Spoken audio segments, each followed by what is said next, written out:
Hello, I'm Managing Editor Tom Zupa.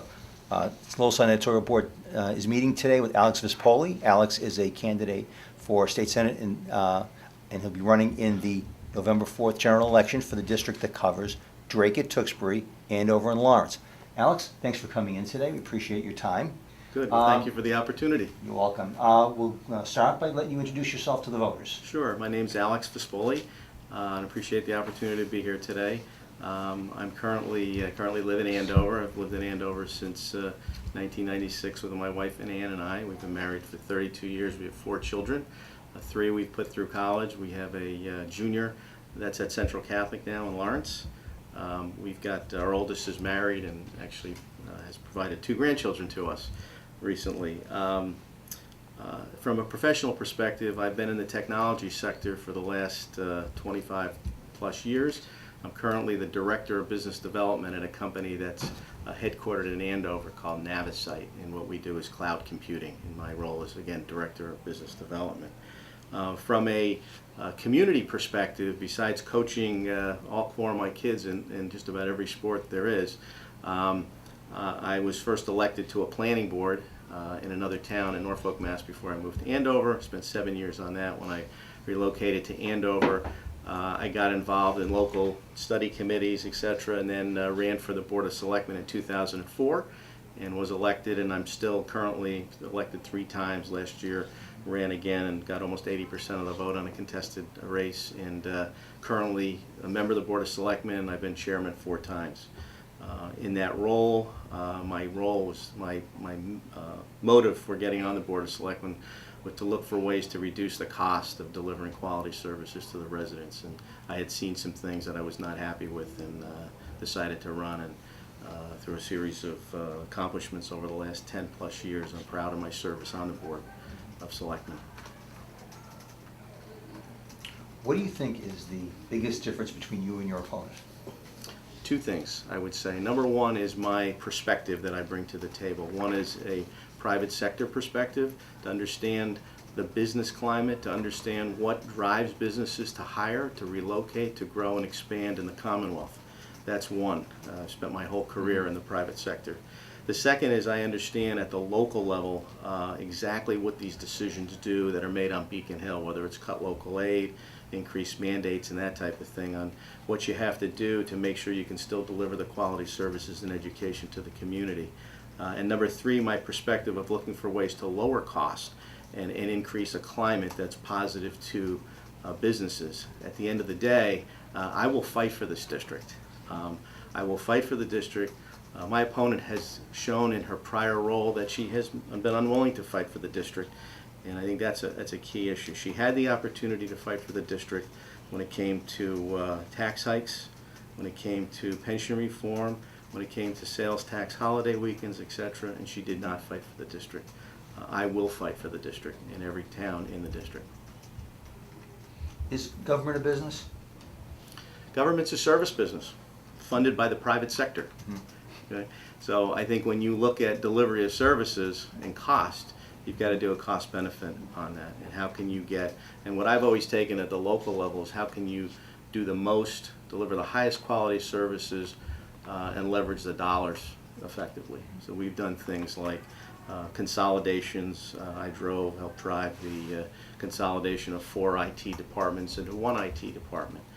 We just consolidated plant facilities and municipal services and DPW into 1. And we're able to save and reduce a 6-figure department head salary. So regionalization is important to me. It's one of the things that I've worked on consistently, and that's how can we work better with other towns and other communities. Several years ago, I put together a group of 6 communities, a selectman from each, and presented this idea to the state. And we were kind of adopted by, at that time, Leslie Kerwin, who was the A&F secretary, through the governor's sponsorship, if you will. And we came up with some ideas of how we could regionalize different things, IT, municipal services, etc. And out of that, I wouldn't say that was the main driver, but out of that came an innovation grant program that's been in its, I believe its 4th or 5th year today, that certainly Andover's participated in. So looking for ways to drive down the cost of delivering the services that their residents expect. How does that scope out into like the state though? You're talking about a $36 billion budget. Right. I mean, what types of economies are available there, do you think? Well, I think, again, fighting for the district is looking at the business climate, right? So across the board, Massachusetts used to be one of the top states to invest in for startups. It was always second to California, but we were always right up there. So, but we've been dropped. We've dropped past. I think we're down below Texas. We're down below New York. From a cost perspective, we're at 43 or 47, depending on whose study you look at. So the key is to try to change that business climate, which is really helps all the different communities in the state. If we can make it a more attractive state to do business in and attract investment dollars. When you think about the education facilities we have, in the, top in the country from a secondary education standpoint, we should be incubating a lot more businesses that we're in today. And what's happening today is a lot of that VC money is going out of state, and I think that's a lost opportunity. So if you look at trying to change that dynamic and bring more money into the state, make it easier for companies to hire employees. Today we've hamstrung our employers. That's the environment that I think is good for Lawrence, Drake, Tewksbury, Andover, and the surrounding areas. Because a company that relocates here, each person touches, the study says, 13 different businesses. So it's a tide rising effect. So it's a different perspective than I think my opponent has, which talks about everything as a government program. That's fundamentally different. Again, I'm sorry, go ahead. Go ahead, I'm sorry. No, we had Barbara in last week, and she says how, she was mentioning how her vote on the raising the sales tax was probably the most gut-wrenching vote she had to take, and she said she was fairly aware of how it was going to fall out. Mm-hmm. But she said, as a legislator, sometimes you have to make a tough decision at that time and just go with the consequences. Would you be willing, can you see a scenario where you're going to be put in that position? You kind of make that kind of decision? Where you let the chips fall where they may if you think it's best for the state and your district? I think that's probably a regular occurrence, given the dynamics of the competition for dollars. But where I start from is I'll fight for the district. I'll fight for the district. I think the last thing that I would do is cut local aid, especially in a crisis environment. That's where I think leadership and fighting for the district that you represent is critical. So again, I will fight for the district. I don't believe that was fighting for the district. I think there's other things that could have been done at that time, but I would not have left the towns high and dry by cutting local aid. It was $234 million was the cut, I believe, in 2010 when that vote was cast. So I view that differently. And again, I think the key is who's going to fight for this district and fight for each community the hardest. And that's my perspective. And just on that subject, you've got quite a disparate district. I mean, you've got a Lawrence, you've got an Andover, you've got a Tewksbury, and you've got a Drake. Now, Right. Drake's probably is by far the most conservative of those four towns, and you got Lawrence probably on the other spectrum, and the other two kind of in between, I would say, more or less. Mm-hmm. How do you satisfy all those constituent demands? Right, great question. And they are four different communities, and I've spent time with leadership in all four of the communities. You mentioned Drake. I've spent time with the new town manager, Jim Duggan, who I think brings a very refreshing, energetic approach to the job, which includes economic development. And I think that for Drake, opportunities to make it easier to do business in the Commonwealth helps his approach, helps his direction. So that's Drake. I helped start the Economic Development Council in Andover. And what this is a group that advises the selectmen and the town manager on things across the board in Andover with three different opportunities, three different missions. Number one, to support the businesses that are here now. Number two, to help these companies that are here now thrive and grow. And three, to embrace companies that are interested in moving into the town. those are the type of things that if I talk to Jim, when I talk to Jim, he's looking to do as well. So I think for Drake, that message plays in as well. I think if you look at Tewksbury, they're also constantly looking for economic development on Route 38. And I think there's an opportunity for the state to help, as I meet with their town manager, Richard Montori, find some way to improve Route 38, the physical infrastructure of 38. In Lawrence, when I talk to the small businesses in North Lawrence, all along Broadway, and I've walked from one end almost to the other, they're also being strangled by regulations and cost and that type of thing. Right now, Lawrence is being funded primarily by all of us with the loans that they've been giving. So the question is, how do you turn Lawrence into more of a sustainable economy? And the new mayor is certainly pointed in that direction. So I believe that things that we can do to improve the economy or improve it easier to do business in the Commonwealth helps all the towns. So I mean, if you look at just recently what we did in Andover with using the TIF program, which was a state municipality program, there was a building off of Federal Street in Andover that was vacant for 7 or 8 years, and Schneider Electric was interested in the property together with a developer, and they approached us with a TIF. We, through our EDC, Economic Development Council, not to use too many acronyms, agreed to embrace it. We presented it to town meeting. Town meeting embraced it, and as a result, there was some consolidation. But at the end of the day, Schneider Electric originally was thinking 300 jobs. It's over 750 now, and decided to move their North America headquarters to Andover. Some of those jobs came from North Andover, about 100 or so, but the other ones came as far as new growth and bringing all the management together. So these jobs really benefit the whole region. An employer that's going to hire helps all the different regions. So that. I want to ask, because you've been talking a lot about economic growth.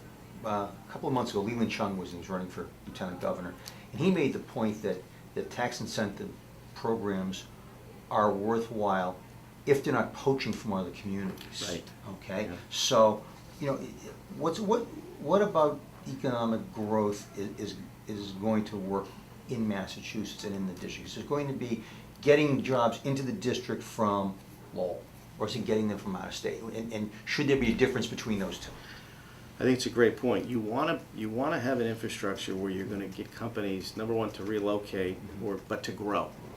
So organic growth is really the key.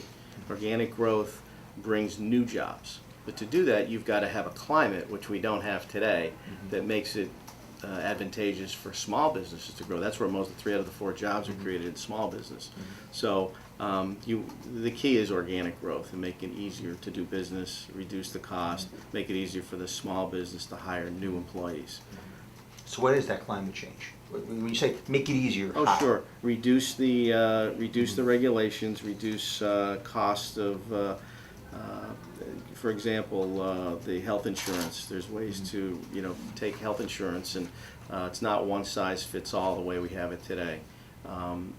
The freelancing laws today make it very hard. It's a very narrow scope to hire people. So to open those up a little bit, you can do that. There's a whole host of things. I've proposed, it's on my website, alexvispoli.com, I've embraced the Small Business Bill of Rights, which was authored by Sean O'Connell and others, but I think it's good. It provides transparency, it provides predictability, which is key for business. It provides a full analysis of any regulation that's being contemplated by the legislature, with hearings around the state so that there can be input. A prime example is what happened with the tech tax last year. A tech tax was passed. It was, and I'm in the technology space, so it's kind of near and dear to what the things that I follow. And what happened? It was thrown into the bill. It was voted in. And the tech community said, you've got to be kidding me. It's, I think one of the analogies that somebody used, it's almost like Florida taxing the citrus industry, because we're the second largest employer, about 300,000 people in the Commonwealth behind healthcare. What the Republican leadership did in the state Senate was to require somewhat of a listening tour around the state to get input from the High Tech Council. They did, and it was clear that this was a problem from a standpoint of a job killer. So luckily the legislature went back and changed their mind on that owner's tax. But if that had happened beforehand, it wouldn't have happened, and the impact would have been felt. And I think those are the type of things that should be done. Now, as a minority party legislator, how would you deal with working with the majority? Because there were a few certain Republican legislators in our area who seem to say no, a lot more than they say yes, or you know, come together and compromise. I mean, you're going to be probably the first thought you're going to have is, well, I don't agree with majority, but how do we find our way to the middle? Right. That's a great question. I think that's probably one of the top questions as I've through the summer knocking on doors that I've been asked. I think if you look at, I'll just take one parallel initially, and that is in the private sector, to sell any idea, whether it's to a board, whether it's to a committee, whether it's to an operational group, the benefits of that idea or concept or program. That's the acid test, and if you can't do it, and there's no partisan issues there. That's a is it a good idea for the concern that you're with, whether it's a company or the organization. And I've been doing that my whole career. On the Board of Selectmen, we've got diverse opinions all the time, and so that skill as far as putting a proposal together and finding that common area of benefit. And it's like the tech tax, right? That went out in party lines until it was brought up that, wait a minute, this is a problem for a major employer in the Commonwealth.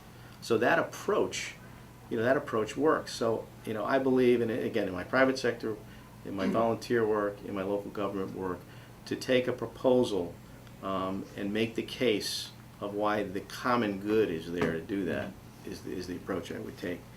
It's not always going to work, but that's the approach. I think I think one of the things that I bring to this race, besides the fact that I'm going to fight for this district, is a different approach than being raised essentially on Beacon Hill, where things are looked at differently than when somebody comes in from the outside, if you will. And that's why I love local government, by the way, because when you're on local TV and you take a vote on Monday night, that's when the Board of Selectmen meets. We met actually 61 times last year.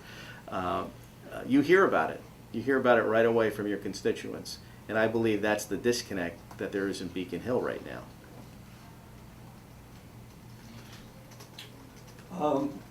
We asked Barbara Italian about a few issues that affect more than just the district. One of which was this Kinder Morgan pipeline. Yes. That would be proposed all across North Central and Massachusetts, right into Drake, where it would terminate. Obviously, you are well aware of all the emotions, pro and con, it's raised. What is your feeling on in general? I guess on the concept, but then again on the practical matter of pushing it through communities that may not want it. Right. And we've met with them twice. In fact, we're one of the only communities that they came back with. They didn't want it a public meeting, but they did come back to us. So we had an initial meeting where it was presented to the community several months ago. And from then we really tried to get some information on what the process was to educate the community on the process. From there, what we did is we put together alternatives, because I think probably the biggest complaint that you'll hear, at least in Andover, and I know we've joined the coalition of other towns as well, of where the proposal is, and that is in our case through conservation, through Avis protected land, near our water sources and things like that. So what we did was the town manager, right after that meeting, got together with the department heads to put together an alternative proposal.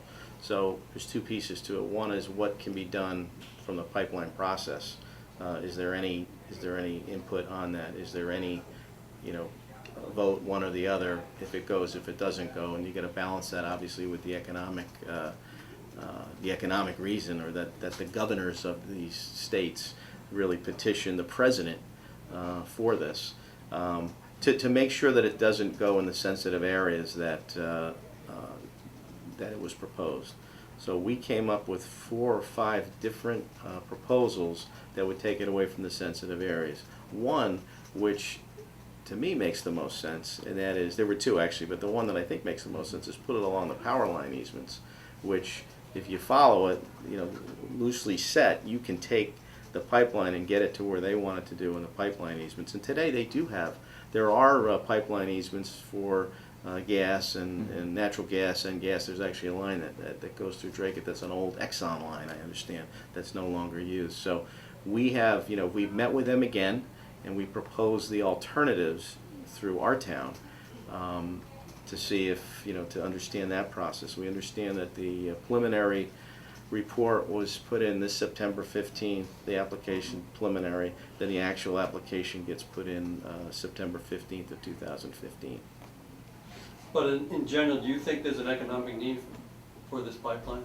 Do you think we need more gas Well, that's, capacity? that's an open question. I mean, the governors and the legislators have made a case that last year there was at the end of last winter, there was a drop in the supply. That was the rationale that they petitioned, the governor's petitioned the president for this pipeline. Speaking of gas, how do you feel about the indexing of the gas tax? Well, as being somebody who was on the committee, captain of Andover, to get signatures last year to repeal the automatic gas tax. You're voting yes then? I'm voting yes, and I was endorsed actually last week by the PAC for the gas tax repeal team last week. So I think that the whole fundamental building block of putting an automatic tax increase based on some index exempt from the legislature vote is just wrong, and it's just fundamentally wrong. It's about as clear cut as you can get from why we have a legislature. So for them to punt and put that in really says that there was really no. It's an abdication of I think the role of the legislature. So you feel the same about automatically increasing lawmaker salaries? Yes, and any automatic. The people should vote on it. Yeah. I mean, that's why, and I'm fortunate enough to get elected. That's why I will go to Beacon Hill, and I will be asked to take a vote on things, and I'll weigh those issues. But I'll fight for the district primarily. Speaking of referendum questions, how do you feel about the casino question? The casino question's another interesting one. I am, based on what I saw last year from the proposal in Tewksbury, which was on the Andover line, and saw what was Never pretty. heard about that. Yes, Oh, well. I know, and I was pretty active, as you know, as a selectman, representing the constituents who were on that line. I came out against that proposal right away. I'm going to vote in favor to repeal that law. Even though there might be communities that want it? I think it's a failed public policy to build and you can see what's happening in the state I was born in, New Jersey, that these things are, they're not working. They didn't deliver on the promise that they were forecasting. And I think to build Massachusetts economy and have a piece of that being gambling revenues, I just think it's not a sustainable model. So You don't buy the construction, the economic development that would come with it? I think there will be an initial, there would be an initial, one-time advantage for building a building, sure, but that's not the economic growth that I think would be preferable. Are you just against the concept in general, or do you think that there's been a particular problem with the way this has been handled? I think just in general, if that's not the policy. I mean, if you look at the points that have been raised in the past as far as when this was being debated. In fact, my opponent was on a local access show talking about the negative implications of casino gambling, how it really preys on the seniors, and the folks that can't afford it, that's their business model. So I think overall, I don't think that's a good model for building an economy in our Commonwealth. What do you think is going to happen on Plainville if the plug gets pulled? Or is that not the worry of the Commonwealth of Massachusetts at this point? Well, I think they've already started the construction, Right. knowing that there was a ballot question. So Right. they took a shot at that. So Is there a use for a three-quarter built casino? I don't know. Actually, there are Optimally. places in New Jersey that did it, and they knocked them down and built hotels. So, as long as we're on the ballot question, how do you feel about the mandatory sick leave question? I'm voting against that. I don't believe that creates one new job in the Commonwealth of Massachusetts. Is that again a concept you don't agree with, or just the way it's been framed? Anytime you put government in between the employee and the employer, I think you've got to really look at that hard. In this case, I think one size misfits all, and I think that if you have a robust economy and you're going to have a competition for workers, then benefits will be determined that way. So it shouldn't be legislated. I don't believe so. So free market. Yep.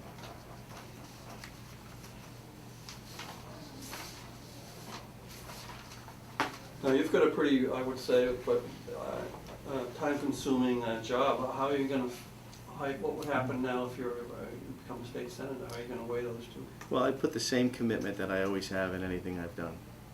As a selectman, as I said last year, we had 61 times we met. I think that's a few more times than the legislature met. Yeah, probably. I think so. I think it's probably 3 times from what I understand. Now, I would make it a priority and work with my employer, which we've already had discussions So around. they're good with that scenario? Yes. They should come? Yes. And so is my family, by the way. Yeah, I think that's really the That was bigger question. That was the big, yeah, that was the Okay, big one. my family knows that this is what I am committed to, public service, what I'm good at, why I do it. I have a purpose in any one of these roles, and so I think the more important question is my family, and they are 100% behind me. Well, if you've been a selectman for 10 years and on various boards and commissions, those are not part-time jobs in small, No. middling-sized communities, so. No, it's a commitment, and I enjoy it. I wouldn't do it if I didn't think I was having a positive impact, because I look at my kids and I look at the people that are leaving the state for jobs after they're educated here, and if they choose to stay here, we should have an environment that makes that conducive. Do you find that's an issue, especially in a place like Andover where housing prices are high? Do you find that, your children have gone on off to other places? Right. I think the housing certainly in Massachusetts and parts of Massachusetts is, and most younger people today want to move down to Somerville, Medford. When they Cambridge, where there's a certain group that they don't want cars, and I've hired a bunch of these people.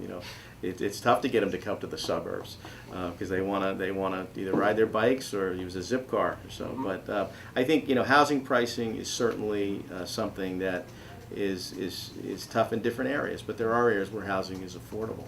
But I think that if we can create a better environment to do business here, I believe that more hiring, it's going to create a better climate. We used to have it, and it wasn't that many years ago, we were one of the top states in the country for hiring, especially for startups. And that we've seen that drop. We've seen that investment go other ways. We've seen, if anybody's watched TV, you've seen the commercials that New York State has got, right? Where people ask me that all the time. Geez, we should do what New York State does. Maybe we should, but we should do something. Yeah. They're coming in and advertising to our capital, right? Our educated workforce, and talking about ways that they can provide 10 years or 5 years with no taxes as a startup. We ought to have some story around that.